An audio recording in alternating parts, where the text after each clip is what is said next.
আজকে লেকচারটা আমরা স্টার্ট করছি। প্ল্যাটফর্ম আগের দিন পড়েছি আমরা, তো আজকে প্ল্যাটফর্মের টাইপসে ফার্স্ট যেটা এরিয়াল প্ল্যাটফর্ম, সেই এরিয়াল প্ল্যাটফর্ম থেকে যেটা আমরা পাই সেটা হচ্ছে এরিয়াল ফটোগ্রাফি। সেই এরিয়াল ফটোগ্রাফি যেটা হচ্ছে আমাদের, সেই এরিয়াল ফটোগ্রাফি আমরা কোথা থেকে পাব? এরিয়াল ফটোগ্রাফিটা আমরা যে এয়ারক্রাফট হতে পারে বা যে কোনো ফ্লাইং অবজেক্ট হতে পারে তার থেকে আমরা এরিয়াল ফটোগ্রাফিটা পাই। প্ল্যাটফর্মস এর মধ্যে হচ্ছে ফিক্সড উইং এয়ারক্রাফট হতে পারে, হেলিকপ্টার্স হেলিকপ্টার্স হতে পারে, আনম্যান্ড এরিয়াল ভেহিকলস হতে পারে, ইউএভি অর ড্রোনস বলা হয় যেগুলোকে, বেলুনস হতে পারে, ব্লিঙ্কস হতে পারে, এগুলো বিভিন্ন টাইপের নাম, রকেটস হতে পারে, পিজিএনস হতে পারে। আগেকার দিনে কিন্তু পায়রাকে দিয়েও কিন্তু ক্যামেরা তৈরি করে ক্যামেরা তার পায়ে আটকে কিন্তু ওড়ানো হতো প্রথম দিকে। কাইটস হতে পারে, ঘুড়ি হতে পারে, প্যারাশুট হতে পারে, stand alone telescoping and vehicle mounted poles হতে পারে, যে আলাদা করে কোনো টেলিস্কোপ কোথাও বসানো আছে সেটা হতে পারে। কিন্তু বেসিক্যালি আমাদের এরিয়াল ফটোগ্রাফি বলতে গেলে বলতে হবে যে এয়ারক্রাফট বা যে কোনো উড়ে যাচ্ছে সেই অবজেক্ট থেকে তোলা ছবি। প্রাইমারিলি এটা এয়ারক্রাফট। সব থেকে কমন জিজ্ঞেস করলে তিনটে উদাহরণ দেওয়া উচিত, একটা হচ্ছে এয়ারক্রাফট, একটা হচ্ছে হেলিকপ্টার, আর একটা হচ্ছে ইউএভি, আনম্যান্ড এরিয়াল ভেহিকল, যেটা পপুলারলি ড্রোন আমরা বলে থাকি। এরিয়াল ফটোগ্রাফিকে কিন্তু এয়ার টু এয়ার ফটোগ্রাফির সঙ্গে গুলিয়ে ফেললে হবে না। It should not be confused with air two air photography, where one or more aircraft are used as chase planes। ঠিক আছে, মানে একটা প্লেনের ছবি আর একটা প্লেন তুলছে। এই এয়ার টু এয়ার ফটোগ্রাফি কিন্তু এরিয়াল ফটোগ্রাফি নয়। ঠিক আছে, চেস ক্যাপচার বা অন্য কিছু, একটার পেছনে আর একটা প্লেন যাচ্ছে তার ছবি তোলা হচ্ছে, সেটা কিন্তু নয়। এরিয়াল ফটোগ্রাফি হচ্ছে ফ্লাইং অবজেক্ট বা একটা এয়ারক্রাফট থেকে নিচের ছবি তোলা, মানে সারফেসের ছবি তোলা, সেটাকে আমরা এরিয়াল ফটোগ্রাফি বলি।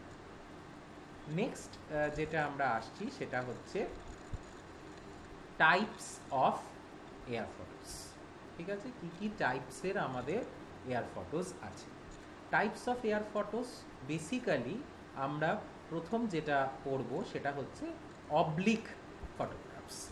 Photographs taken at an angle, একটা অ্যাঙ্গেল করে যদি আমরা ছবি নিই তাকে আমরা অবলিক ফটোগ্রাফ করবো। নিচে একটা ছবি দেওয়া রয়েছে, তাকে ওটা oblique, vertical. If they are taken from a low angle relative to the earth surface, they are called low oblique। যদি পৃথিবী পৃষ্ঠের সাপেক্ষে কম অ্যাঙ্গেল করে ছবি তোলা হয় তাহলে সেটাকে লো অবলিক বলা হবে। আর photographs taken from a high angle, যদি অনেক বেশি কোণ বিশিষ্ট করে ফটোগুলো তোলা হয় তখন সেটাকে হাই অর স্টিপ অবলিক বলা হবে। নেক্সট হচ্ছে আমাদের vertical photographs. Vertical photographs are taken straight down, একদম যেটাকে আমরা পরিভাষায়, রিমোট সেন্সিংয়ের পরিভাষায় নাদির বলে থাকি। একদম উলম্বভাবে যদি ছবি তোলা হয় তখন তাকে আমরা ভার্টিক্যাল ফটোগ্রাফ বলব। এখানে একটা খুব সুন্দর একটা ছবি আছে, দেখ সমুদ্রের ভেতর দিয়ে একটা শার্ক বা একটা ওয়েল কিছু যাচ্ছে, একদম ভার্টিক্যালি ছবি তোলা হয়েছে। ভার্টিক্যালি ছবি তোলা মানে কিন্তু কোনো ভিউটা আকাশের আর আলাদা করে কোনো ভিউ আসছে না। আগের যে ছবিটা দেখালাম, দেখ এখানে কিন্তু স্কাই ভিউ আছে। স্কাই ভিউ থাকা মানেই আমি গ্রাউন্ডের সাথে সাথে যদি স্কাই ভিউটাও দেখতে পাই তাহলে সেটা উলম্ব ছবি নয়, that's not a vertical photograph, সেটা একটা অবলিক ফটোগ্রাফ। কিন্তু যদি আমরা একদম ভার্টিক্যালি কোনো ছবি তুলি তাহলে তো আকাশের ছবিটা আসবে না। আমার গ্রাউন্ডে যা আছে, সারফেসের ওপর যা আছে, সেটা জল হতে পারে, সেটা ল্যান্ড হতে পারে, যাই থাক সেটা কিন্তু আমরা পাবো, সেখানে স্কাই ভিউটা আসবে না। তাহলে ভার্টিক্যাল আর অবলিকের মধ্যে বেসিক পার্থক্যটা কোথায় আসছে? অবলিক ফটোগ্রাফিতে কিন্তু একটা স্কাই ভিউ থাকছে, ঠিক আছে, তার সঙ্গে অ্যাঙ্গেলটা থাকছে, যেহেতু আমরা লো অবলিক বা হাই অবলিক বা অ্যাঙ্গেল করে তুলছি। কিন্তু এইখানটাতে কিন্তু আমাদের স্ট্রেট ডাউন ছবি তোলা হচ্ছে। এটাকে মেনলি আমরা ফটোগ্রামেট্রি আর ইমেজ ইন্টারপ্রিটেশনের জন্য ব্যবহার করে থাকি। ফটোগ্রামেট্রি মানে হচ্ছে ছবির সাহায্য নিয়ে যদি আমরা কিছু পরিমাপ করি, ঠিক আছে, এয়ার ফটো দিয়ে যদি আমরা কোনো কিছু পরিমাপ করতে চাই, you want to measure area, you want to measure length, তাহলে কিন্তু ভার্টিক্যাল ফটোগ্রাফস চাই। যদি আমি ইনক্লাইন্ড ওয়েতে ফটোগ্রাফ তুলি, একটা জায়গাকে যদি আমি ইনক্লাইন্ড ওয়েতে তুলি, সাপোজ ধর মাউন্ট এভারেস্টের কেউ ছবি তুলছে, কেউ যদি এক একটা অ্যাঙ্গেল থেকে তোলে, তার থেকে যদি মেজার করতে যাওয়া যায় তাহলে কিন্তু খুব মুশকিল হয়ে যাবে, ভুল আসবে। একটা বড় টাওয়ার আছে, আইফেল টাওয়ারের কেউ একটা ফটোগ্রাফি করছে, আমি যদি ভার্টিক্যালি সেটার ফটো তুলি তাহলে একরকম হবে, অবলিক যদি তুলি আমাদের একরকম হবে। ভার্টিক্যালি তুললে কিন্তু সেটা একটা পয়েন্ট হিসেবে আসবে এবং তাতে শ্যাডো আসবে ঠিকঠাক, যেদিক থেকে সূর্যের আলো পড়ছে তার বিপরীত দিকে তার শ্যাডো আসবে, তাহলে শ্যাডোটা আসে, সেই শ্যাডোটাকেও মেজার করা যেতে পারে। ইমেজ ইন্টারপ্রিটেশন করার জন্য কিন্তু আমাদের ভার্টিক্যাল ফটোগ্রাফসই ইউজ করা, তাহলে বেশি গুরুত্বপূর্ণ কোনটা আমাদের? Vertical photographs. ভার্টিক্যাল ফটোগ্রাফসই কিন্তু ইমেজ ইন্টারপ্রিটেশন আর ফটোগ্রামেট্রির জন্য বেশি গুরুত্বপূর্ণ। আর অবলিক ফটোগ্রাফসগুলো হচ্ছে ধর কোনো কিছু উঠছে, জাস্ট উঠছে ওপরে, বা এই যে ড্রোন দিয়ে অনেক সময় ছবি তোলা হয়, সেখানে কিন্তু বেশিরভাগ ক্ষেত্রে ভার্টিক্যাল ফটো উঠবে, কিন্তু তার সাথে সাথে অবলিক ফটোও কিন্তু তোলা হয়। ওটা কিন্তু শুধুমাত্র ভিউ করার জন্য বেসিক্যালি কাজে লাগানো যেতে পারে। নেক্সট যেটা আসছি আমরা, combination. Aerial photographs are often combine করা, depending on their purpose it can be done in several ways. অনেক রকমভাবে করা যেতে পারে, of which a few are listed below. কয়েকটার নাম আমি বলছি। একটা হচ্ছে প্যানোরামা, এটা আমরা সবাই এখন ফোনের মধ্যে ছবি তুলে থাকি, প্যানোরামা, ঠিক আছে, টানা পরপর পরপর ছবি আসে। এটা হচ্ছে অনেকগুলো ফটোগ্রাফকে যদি একসঙ্গে স্টিচ করা হয়, ঠিক আছে, সেলাই করানো, পরপর পরপর জুড়ে দেওয়া হলো, taken in different angles from one spot, একটা পার্টিকুলার স্পটে একটা হ্যান্ড হেল্ড ক্যামেরা দিয়ে করলাম, পরপর পরপর ছবি তোলা হলো বিভিন্ন angle, or from different spots at the same. একটা কি বললাম, একটাই স্পট থেকে বিভিন্ন অ্যাঙ্গেলে ছবি তোলা যেতে পারে, তারপর স্টিচ করা যেতে পারে, বা একই অ্যাঙ্গেলে মেনটেন করে বিভিন্ন স্পট থেকে ছবি তোলা যেতে পারে, সেটা প্লেন থেকে সব। হ্যান্ডহেল্ড ক্যামেরা হলে আমি এক জায়গায় দাঁড়ালাম, পরপর পরপর পরপর ছবি তুলে দিলাম, তাহলে আমার স্পটটা ফিক্সড, অ্যাঙ্গেলটা পাল্টে গেল। কিন্তু প্লেনের ক্ষেত্রে কি হয়, ডিফারেন্ট স্পট হয় কিন্তু অ্যাঙ্গেলটা সেম মেনটেন করতে হয়, মানে ফ্লাইং অ্যাঙ্গেলটা, আমি যদি একই হাইটে ফ্লাই করে যাই, পরপর পরপর ছবি তুলি, সেটা প্লেন থেকে পসিবল। স্টিরিও ফটোগ্রাফি, আমি প্রথম আগের দিনের লেকচারে কি বলেছিলাম যে আমাদের এরিয়াল ফটোগ্রাফি থেকে 3 ডাইমেনশনাল ভিউ হতে পারে।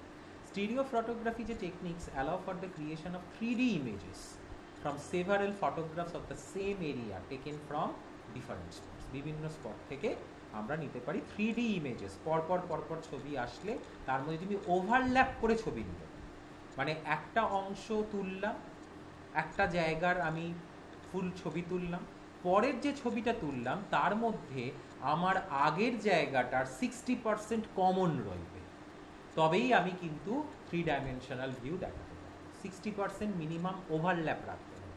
তারপর আমি একটু এগিয়ে গেলাম, দুটো ইমেজ হয়ে যাওয়ার পর 2 নম্বর ইমেজটা 60% জায়গাকে ওভারল্যাপ করে আমি 3 নম্বর ছবি তুলব, এরকম পরপর পরপর ছবি। In pictometry, 5 rigidly mounted cameras provide 1 vertical and 4 low oblique pictures that can be used to. Pictometry-তে 5টা ক্যামেরা ইউজ করা হয়, একটা ভার্টিক্যাল আর 4টে লো অবলিক ছবি একসঙ্গে তোলার জন্য। In some digital cameras for aerial photogrammetry, images from several imaging elements, sometimes with separate lenses, are geometrically corrected and combined to one image in the camera.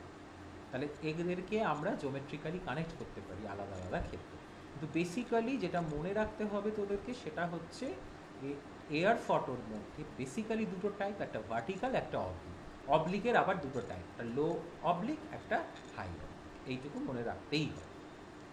Next যেটা আমরা আসছি সেটা হচ্ছে অর্থোফটোস।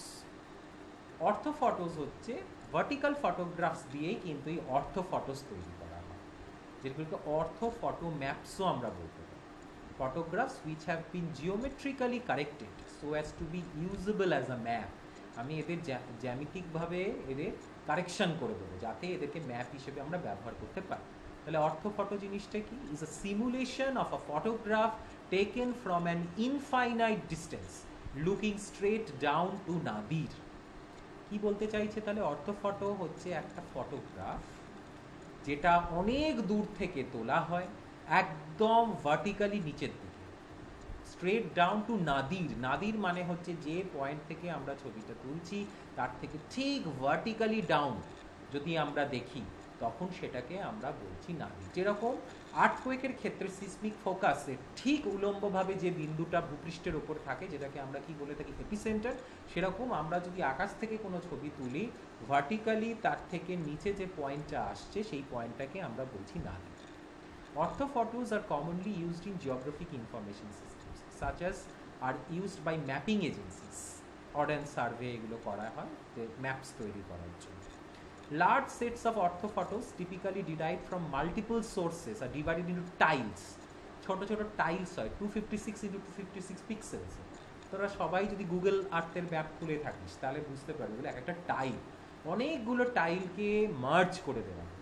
ওপেন স্ট্রিট ম্যাপস ওএসএম যেটা আছে, Google আর্থের যে overlay photo orthophotos or satellite image on to আর ডেম ডিজিটাল এলিভেশন মডেল এগুলো বানানো যেতে পারে।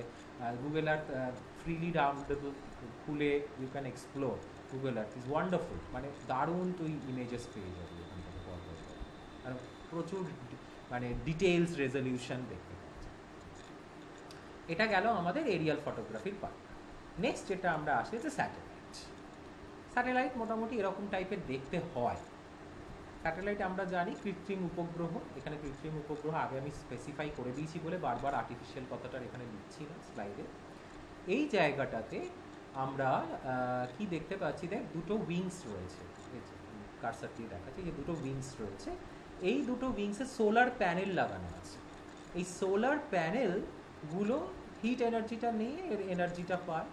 এই যে জায়গাটা নিচের যে পোর্শনটা দেখছিস এই জায়গাতেই সেন্সার লাগানো থাকে। সেই সেন্সার এটাকে ক্যাপচার করতে পারবে। এই যা এনার্জি রেডিয়েশনস আসছে সেগুলোকে সে ক্যাপচার করবে, ক্যাপচার করে তারপরে সে আবার ফিরবে। এই যে এরকম উঁচু উঁচু জায়গাগুলো দেখছি সেগুলো হচ্ছে এর উইন্ডোজ প্যানেলস। কতটা দূর পর্যন্ত এ দেখবে বা কতটা এর ভিশন থাকবে সেই জিনিসটা বোঝায়।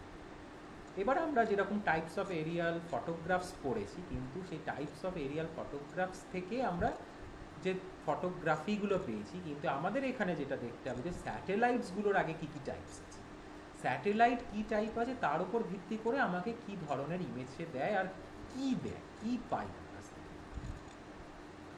টাইপস অফ স্যাটেলাইটস বেসিক্যালি দুটো টাইপের স্যাটেলাইট আছে, geostationary or geosynchronous or communication satellites.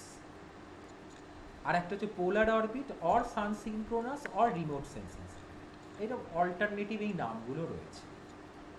Jio stationery কথাটার মানে হচ্ছে পৃথিবীর আবর্তনের সাপেক্ষে এগুলো ফিক্সড, মানে পৃথিবী যে গতিতে আবর্তিত হয়, মানে রোটেশন অফ দ্য আর্থ যেভাবে হয় সেইভাবেই এটা চলতে থাকে, মানে পৃথিবীর সাপেক্ষে এটা সিনক্রোনাইজড, তাই জন্য জিও সিনক্রোনাস বলা। তার মানে এরা পৃথিবীর একটাই পার্টিকুলার এলাকার ছবি কনস্ট্যান্টলি আমাকে দিতে থাকে, 24 ঘন্টা একই জিনিস দিতে থাকে। ঠিক আছে, ওখানে যদি কিছু তাৎক্ষণিক ঘটনা ঘটে সেটাও দিতে পারে, কিন্তু এইগুলো বেসিক্যালি অনেক উঁচুতে লাগানো যাতে অনেকটা এরিয়া কভার করতে পারে। 30,000 থেকে 40,000 কিলোমিটার উচ্চতায় এদেরকে লাগানো, মানে প্লেস করা হয়। এদের অরবিট হচ্ছে পৃথিবী থেকে 30,000 to 40,000 কিলোমিটার্স। ঠিক আছে, আমাদের ইন্ডিয়ার যে উদাহরণ হচ্ছে INSAT, Indian national satellite, I for Indian, N for national, SAT for satellite. GMS global monitoring satellite জাপানের, GOESW and USA global observation earth satellite, একটা ওয়েস্ট একটা ইস্ট। ইউএসএ এতটা চওড়া তার দুটো স্যাটেলাইট লাগে তবে তার পুরো দেশটার ছবি সে পায়, মানে কমিউনিকেশন স্যাটেলাইট হিসেবে সেটা কভার করতে পারে। ইএসএ ইউরোপিয়ান স্পেস এজেন্সি, ইউরোপের দেশগুলো খুব ছোট, সব প্রত্যেকটার একটা করে স্যাটেলাইট ওদের পাঠানোর দরকার নেই এটার পারপাসে, সেই কারণে ওরা একটাই স্যাটেলাইট বানিয়েছে, সেটা হচ্ছে মিটিওস্যাট। এদের কাজ হচ্ছে মূলত দূর সংযোগ করা, কমিউনিকেশনটা করা এবং কমিউনিকেশনটা করে আমাদেরকে তথ্যগুলো দেয়, সেটা টেলিকমিউনিকেশন হতে পারে, টেলিযোগাযোগ ব্যবস্থা হতে পারে, এবং আবহাওয়ার ফোরকাস্টিং, এই যে মিটিওরোলজিক্যাল স্যাটেলাইট, এই আবহাওয়ার কন্ডিশনসগুলোও কিন্তু এদের থেকেই পায়। আরেকটা যে ধরনের আমাদের স্যাটেলাইট রয়েছে সেটা হচ্ছে polar orbit or sun synchronous or remote sensing satellite. আমাদের যে বিষয়টা আমরা পড়ছি সেটা হচ্ছে রিমোট সেন্সিং। আমাদের কিন্তু এই প্রথম স্যাটেলাইটটার কোনো দরকার নেই, কারণ প্রথম স্যাটেলাইটটা মূলত কমিউনিকেশন এবং ওয়েদার ফোরকাস্টিংয়ের কাজে লাগে। পরে স্যাটেলাইটটাই কিন্তু আমাদের জন্য গুরুত্বপূর্ণ। এটা হচ্ছে পোলার অরবিট। এদের অরবিটটা আগেরটা ছিল জিও সিনক্রোনাস অরবিট, মানে ইকুয়েটরের সাথে এটা প্যারালাল, ইকুয়েটোরিয়াল অরবিটের সাথে। পোলার অরবিট হচ্ছে পোল থেকে পোল, একটা পোল থেকে আর একটা পোল পর্যন্ত যাবে, পোল টু পোল এটা যায়, মানে উত্তর নর্থ পোল থেকে সাউথ পোল, এইভাবে এরা ঘুরছে। এটা হচ্ছে সান সিনক্রোনাস, তার মানে এটা দ্রাঘিমা অনুসারে ঘুরে, মানে লোকাল টাইম, সূর্যের যে টাইম, সান টাইমকে ফলো করে। আর এটা রিমোট সেন্সিং স্যাটেলাইট, এরা কিন্তু সারা পৃথিবীকে প্রদক্ষিণ করে, ইট ট্রাভেলস দ্য এন্টায়ার ওয়ার্ল্ড। যেমন আমাদের ইন্ডিয়াতে যে স্যাটেলাইটগুলো যেগুলো রিমোট সেন্সিং স্যাটেলাইট হিসেবে ব্যবহার করে সেটা হচ্ছে IRS, ইন্ডিয়ান রিমোট সেন্সিং স্যাটেলাইটের অনেক সেট সিরিজ আছে, এগুলো আমরা ডিটেলসে আলোচনা করব পরে।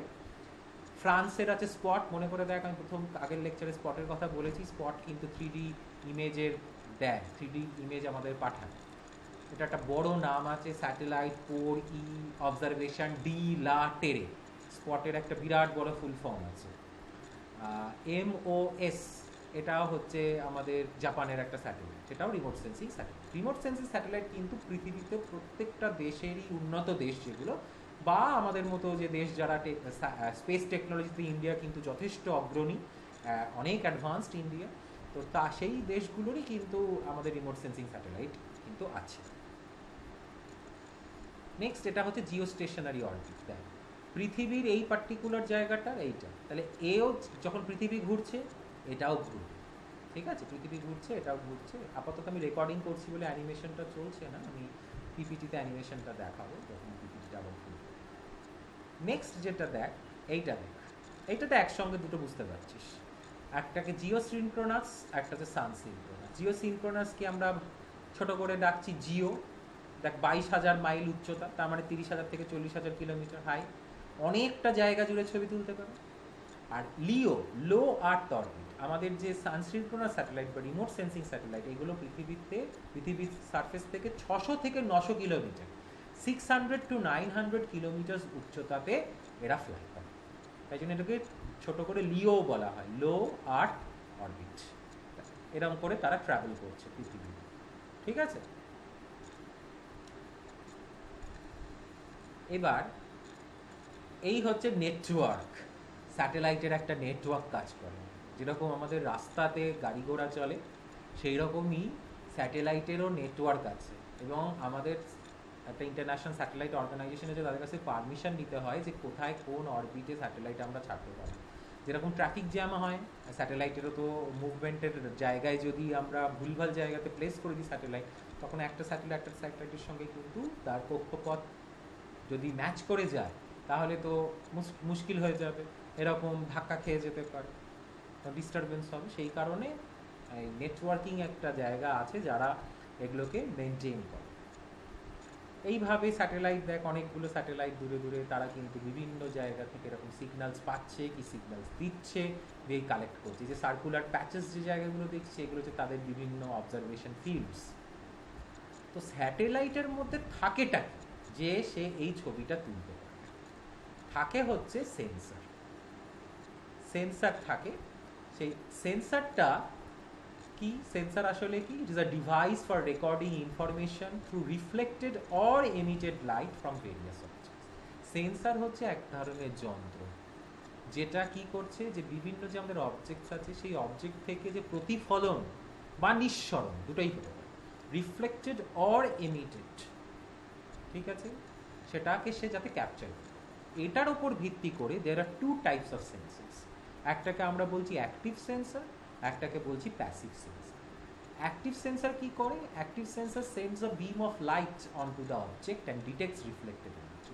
অ্যাক্টিভ সেন্সার কিন্তু আমাদের সানলাইটের উপর ডিপেন্ড করে না, সেই সেন্সার কি করে, সে নিজেই একটা আলোকরশ্মি নিঃসৃত করে, সেই অবজেক্টের ওপরে গিয়ে পড়ে, সেই অবজেক্টের ওপর পড়ে গিয়ে সেখান থেকে যে রিফ্লেকশনটা হয়ে আসে সে সেটাকে ক্যাপচার করতে পারে।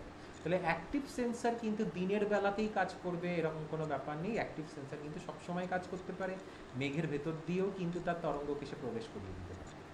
এর উদাহরণ হচ্ছে radar. Radio detection and ranging, radar. কিন্তু আমরা অ্যাক্টিভ সেন্সারের ডেটা নিয়ে খুব কমই কাজ করে থাকি। এটার জন্য সিনথেটিক অ্যাপারচার র্যাডার সার ডেটা লাগে। এটা একটা মানে রিমোট সেন্সিং, এটা একদম আলাদা ফিল্ড। আমরা মূলত যে সেন্সারগুলো নিয়ে কাজ করি সেটা হচ্ছে প্যাসিভ সেন্সার। প্যাসিভ সেন্সার কি করে? Detects emitted or reflected electromagnetic radiation from natural sources. প্রাকৃতিক যে সোর্স যেগুলো, যেমন সূর্যের আলো, সূর্যের আলোগুলো পড়ছে, সেইটাই রিফ্লেক্ট হয়ে গিয়ে ফিরিয়ে দিচ্ছে, ঠিক আছে? সেই যে ফিরে যাচ্ছে সেই জিনিসটাকেই এরা রিফ্লেক্টেড এনার্জিটাকেই এই সেন্সার কিন্তু ডিটেক্ট করতে পারছে, আদারওয়াইজ কিন্তু পারছে না। কোনো বস্তুর ওপর থেকে প্রতিফলিত শক্তি বা মানে তরঙ্গ অথবা নিঃসৃত তরঙ্গ, সেটাই তারা ক্যাপচার করতে পারছে। অ্যাক্টিভ সেন্সার কিন্তু নিজের থেকেই আলো ফেলে মানে তরঙ্গ মিশ্রিত করে সে কিন্তু ডিটেক্ট করতে পারে, ঠিক আছে? তাহলে সেন্সার, তাহলে এটা বুঝলাম, কিন্তু সেন্সারটার ভেতরে তাহলে আবার কি আছে? স্যাটেলাইটের মধ্যে সেন্সার আছে, তাহলে সেন্সারের মধ্যে কি আছে? সেন্সার হচ্ছে বেসিক্যালি একটা ডিজিটাল ক্যামেরা, ঠিক আছে? ডিজিটাল ক্যামেরা আমরা সবাই বুঝি, আমাদের অ্যান্ড্রয়েড ফোন আছে সেখানেও ক্যামেরা আছে, ডিজিটাল ক্যামেরা। তার মধ্যে কি থাকে? সিসিডি থাকে, চার্জ কাপলড ডিভাইস। এই চার্জ কাপল ডিভাইস থাকে। সেই চার্জ কাপল ডিভাইসগুলো কীরকম দেখতে হয়? ম্যাট্রিক্সের মতো, মানে আমরা গ্রাফ দেখেছি তো, গ্রাফ পেপারে যে গ্রিডগুলো আছে তার মতো। প্রত্যেকটা গ্রিডকে আমরা বলি digital address or DA, digital address. প্রত্যেকটা গ্রিড, এই প্রত্যেকটা গ্রিডের মধ্যে কি হয়? The intensity of the impulse, এই আলোর যে তরঙ্গগুলো আসছে, আমাদের যে তরঙ্গগুলো, সেগুলো কি হচ্ছে? এই সিসিডিগুলোর মধ্যে প্রবেশ করছে, is converted to a value called grey level or digital number or DN, ঠিক আছে? গ্রে লেভেলে কনভার্টেড হয়ে যায়, বা সেটাকে আমরা কি বলছি, পোশাকি নাম ডিজিটাল নাম্বার, বা ছোট করে ডিএন বলে। তাহলে এই চার্জ কাপল ডিভাইসটার মধ্যে ইলেকট্রোম্যাগনেটিক এনার্জিটা এসে পৌঁছচ্ছে, সেই প্রত্যেকটা সেল কনভার্টেড হয়ে যাচ্ছে একটা ভ্যালুতে, তার মধ্যে একটা ভ্যালু আসছে, সেই ভ্যালুটাকে আমরা বলছি গ্রে লেভেল পেল অথবা ডিজিটাল নাম্বার। তারপরে এই ভ্যালুগুলো অ্যাসাইন্ড হয়ে যাওয়ার পর আলটিমেটলি যে ইমেজটা তৈরি হয়, সেই ইমেজের একটা ক্ষুদ্রতম একককে আমরা পিক্সেল বলে থাকি। পিক্সেল কথাটার মানে হচ্ছে পিকচার এলিমেন্ট, ঠিক আছে? পিকচার এলিমেন্ট, অরিজিনালি এটার বানান ছিল PICEL, কিন্তু এটার উচ্চারণ এই পিক্সেল পিক্সেল হতে হতে PIXEL হয়ে গেছে, কিন্তু এটার ফুল ফর্ম কিন্তু পিকচার এলিমেন্ট। আমরা যখন কোনো ক্যামেরা কিনতে যাই, ক্যামেরার জন্য আমাদের কিন্তু তার পিক্সেলটাকে দেখা উচিত, নট দ্য জুম। আমার যদি 20 মেগাপিক্সেল ক্যামেরা থাকে আর 5x জুম থাকে, আর আরেকজনের 10 মেগাপিক্সেল ক্যামেরা আছে আর 20x জুম আছে, তাতে কিচ্ছু এসে যায় না, কেননা পিক্সেল যার যত ভালো কোয়ালিটির আসবে তত ইমেজ কোয়ালিটি কিন্তু আমার ভালো আসবে। তত সহজে কিন্তু জুম করলে জিনিসটা কিন্তু ফেটে যাবে না। আমরা যখন দেখবি অনেক সময় আমাদের ফটো জুম করতে গেলে একদম এক্সট্রিম লেভেলে জুম হলে কি হবে? আমরা ছোটো ছোটো এক একটা করে বক্স দেখতে পাবো, ওই এক একটা বক্স হচ্ছে এক একটা পিক্সেল, ঠিক আছে? এখন ডিজিটাল ফটোগ্রাফি করলেই কিন্তু আমরা যত জুম করব তত কিন্তু, যত হাই লেভেলে জুম করতে থাকবো তত কিন্তু পিক্সেল হবে। এই যে তোরা QGIS-এ অনেক কাজ করেছিস, আমি দেখলাম, মানে ফটো আপলোড হয়েছে, দেখলাম খুব ভালো কাজ হয়েছে। তো সেখানে যে আমরা রেজিস্ট্রেশন করছি, রেজিস্ট্রেশন করার সময় তো জুম করছি, তাহলে জুমটা সেই লেভেলে নিয়ে যাচ্ছি যে প্লাস সাইনটা আমি একদম এক্স্যাক্টলি সেই জায়গাতে লোকেট করতে পারি কোঅর্ডিনেটসে, যাতে সেই এক্স্যাক্টলি সেই জায়গায় প্লাস সাইনটা পড়ে। একটু কম বেশি হয়ে গেলেই কিন্তু আমাদের এরার আসছে, এরার বেশি হয়ে গেলে রেজিস্ট্রেশন এরার আসবে।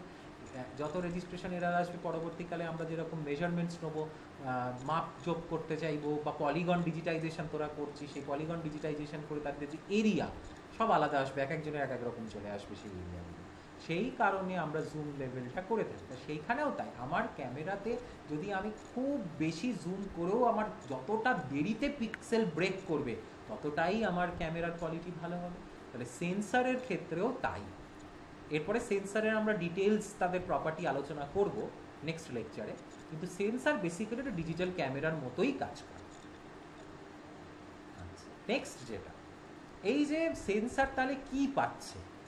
সেন্সার আমাদের আর্থের সারফেস থেকে যা রিফ্লেক্টেড বা এমিটেড হচ্ছে সেইটাকে সে ক্যাপচার করতে পারছে। তাহলে আর্থ সারফেস ফিচার্সকে তাহলে আমরা আইডেন্টিফাই করব কি করে, ম্যাপিং করব কি করে, কার বেসিসে করব, তার স্পেকট্রাল ক্যারেক্টারিস্টিক্সের বেসিসে করব। কি ধরনের সে ক্যারেক্টারিস্টিক ফিচার আমাদেরকে দিচ্ছে তার উপর বেস করে কিন্তু আমরা এটাকে আইডেন্টিফাই করতে পারি। স্পেকট্রাল রিফ্লেক্টেন্সটা কি? এটা যেটা রেশিও, একটা অনুপাত। কিসের অনুপাত? of the energy of wavelength reflected from the object to the energy of wavelength incident upon the object.